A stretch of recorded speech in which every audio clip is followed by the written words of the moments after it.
அருள்மிகு ஸ்ரீசக்கர காளிகாதேவி ஆலயத்திலிருந்து சக்தி உபாசகி லக்ஷயாதேவி பேசிட்டு இருக்கேன்.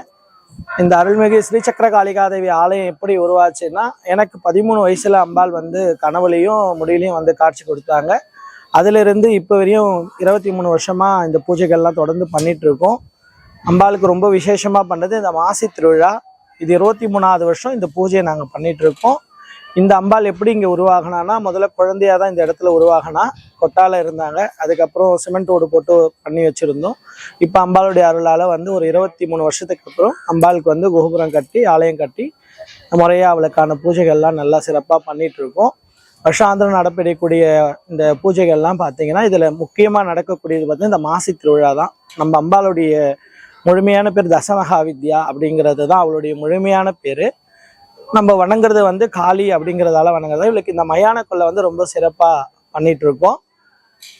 பண்ணக்கூடிய இந்த சிறப்பான பூஜையில வந்து இப்போ 3 நாள் திருவிழா நடந்துட்டு இருக்கு. முதல் நாள் அம்பாளுக்கு வந்து ஒரு பெண்ணுக்கு திருமணம் நடத்த எப்படி நம்ம எல்லாரும் ஒன்று சேர்ந்து பண்ணுவோமோ அந்த மாதிரி அந்த காலில் தொடங்கி கணபதி ஹோமத்தில் தொடங்கி அம்பாளுக்கு பால் குடம் நிகழ்வு முடிஞ்சு இப்போ இந்த மகாசிவராத்திரி பூஜை பண்ணுறக்கூடிய ஐதீகத்தில் வந்து இப்போ சாயங்காலமாக ஒரு 6 மணிக்கு மேலே வந்து சிவனுக்கு அம்பாலே வந்து பூஜை செய்து இந்த கபால பூஜையை செய்து அந்த கபாலத்தை அம்பாள் வாங்கி நாளைக்கு காலமுறை அம்பாள் வந்து இந்த கொல்லை விடுற விசேஷமாக பூஜை நடக்க இருக்கு.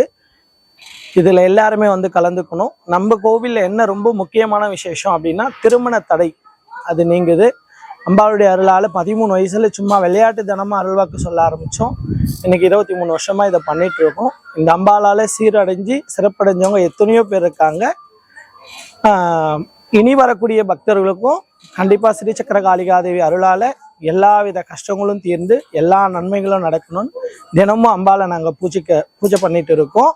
இதை தொடர்ந்து இனி வரக்கூடிய பூஜைகளில் வரக்கூடியது 2வது விஷயம் பார்த்தீங்கன்னா, இந்த இடத்துல வந்து குழந்தை பாக்கியம், அதாவது மருத்துவத்திலேயே இல்லை அப்படிங்கிறவங்களுக்கு கூட ஒரு 2-3 பேருக்கு மேலே அம்பாளுடைய நிகழ்வால் இந்த மாசி மகத்தில் வந்து நாளைக்கு நடக்கக்கூடிய இந்த மயானக்குள்ள பூஜை முடிஞ்சு அடுத்தது வந்து வளகாப்பு நடக்கும். இங்கே ரொம்ப விசேஷமாக நடக்கக்கூடியது.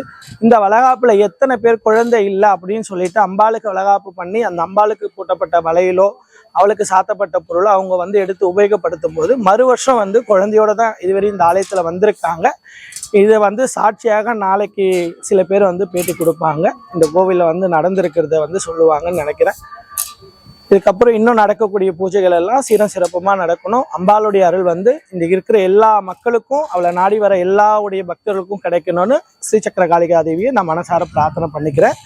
இந்த அம்பாள் வந்து ரொம்ப கஷ்டம் சங்கடங்கள்லாம் உருவாகி நான் இருக்கிறேன் அப்படின்னு சொல்லி விளையாட்டா வந்தவ இன்னைக்கு விஸ்வரூப தரிசனத்துல வந்து இந்த இடத்துல ஒரு ஆலயம் அமைச்சு கோவில்ல இருந்து அருளாட்சி செய்துட்டு இருக்காங்க. இந்த ஆலயம் இன்னும் சீரம் சிறப்பமா வரணும். அம்பாளுடைய அருள் வந்து இன்னும் அவளை தேடி வர எல்லா பக்தர்களுக்கும் வந்து அவருடைய அருளும் பொருளும் கிடைக்கணும்னு நான் ஸ்ரீசக்கர காளிகாதேவி மனசார பிரார்த்தனை பண்ணிக்கிறேன். ஓம் சக்தி.